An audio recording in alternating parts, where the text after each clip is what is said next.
Rebel Sanganna ಕರಡಿಗೆ ಗಾಳ ಹಾಕಿದೆ ಕಾಂಗ್ರೆಸ್. ಹೀಗೊಂದು ಪ್ರಶ್ನೆ. ಸಂಗಣ್ಣ ಕರಡಿ ಮನೆಗೆ ಲಕ್ಷ್ಮಣ್ ಸವದಿ ದಿಢೀರ್ ಭೇಟಿಯನ್ನ ಕೊಟ್ಟಿದ್ದಾರೆ.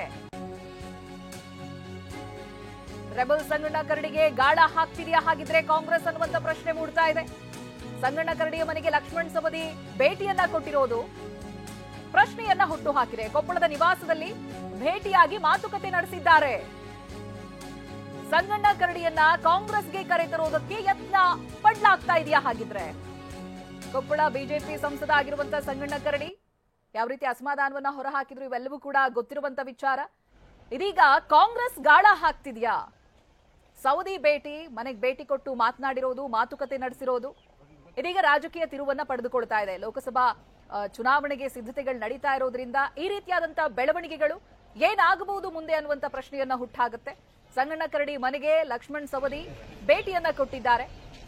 ಅದೇನೇ ಕುಶಲೋಪರಿ ಮಾತನಾಡುವಂತದ್ದಿದ್ರೂ ಕೂಡ ಮೇಲೆ ರಾಜಕೀಯವಾಗಿ ನೋಡಿದಾಗ ಇತ್ತೀಚೆಗಾಗಿರುವಂತಹ ಡೆವಲಪ್ಮೆಂಟ್ ಅಷ್ಟೇ ನೆನಪಾಗುತ್ತೆ. ಸಂಗಣ್ಣ ಕರಡಿ ಅವರು ಅಸಮಾಧಾನವನ್ನ ಹೊರಹಾಕಿದ್ರು. ಇದೀಗ ಬಿಜೆಪಿ ಟಿಕೆಟ್ ಸಿಗದೇ ಇದ್ದಿದ್ದಕ್ಕೆ ಸಂಗಣ್ಣ ಕರಡಿ ಅವರು ಯಾವ ರೀತಿಯಾಗಿ ಸಿಡಿದೆದ್ರು ಅನ್ನುವಂತ ವಿಚಾರಗಳು ನೋಡ್ತಾ ಇದ್ವಿ ನಾವು ಇಷ್ಟು ದಿನಗಳವರೆಗೂ ಕೂಡ. ಇದೀಗ ಸವದಿ ಅವರು ಸಂಗಣ್ಣ ಕರಡಿ ಮನೆಗೆ ಭೇಟಿಯನ್ನ ಕೊಟ್ಟು ಅವ್ರ ಜೊತೆಗೆ ಮಾತುಕತೆಯನ್ನ ನಡೆಸಿರೋದು ಅಂತ ಹೇಳಿದ್ರೆ ಕಾಂಗ್ರೆಸ್ಗೆ ಬರೋದಕ್ಕೆ ಒಂದು ಇನ್ವಿಟೇಷನ್ ಇದು. ಯಾವ ರೀತಿಯಾದಂತಹ ಮಾತುಕತೆಗಳು ಆಗಿರ್ಬೋದು, ಸಂಗಣ್ಣ ಕರಡಿ ಅವರು ಇದಕ್ಕೆ ಯಾವ ರೀತಿಯಾದಂತಹ ರಿಯಾಕ್ಷನ್ ಕೊಟ್ಟಿರ್ಬೋದು, ಇವೆಲ್ಲವೂ ಕೂಡ ಪ್ರಶ್ನೆಯಾಗಿಯೇ ಇದೆ.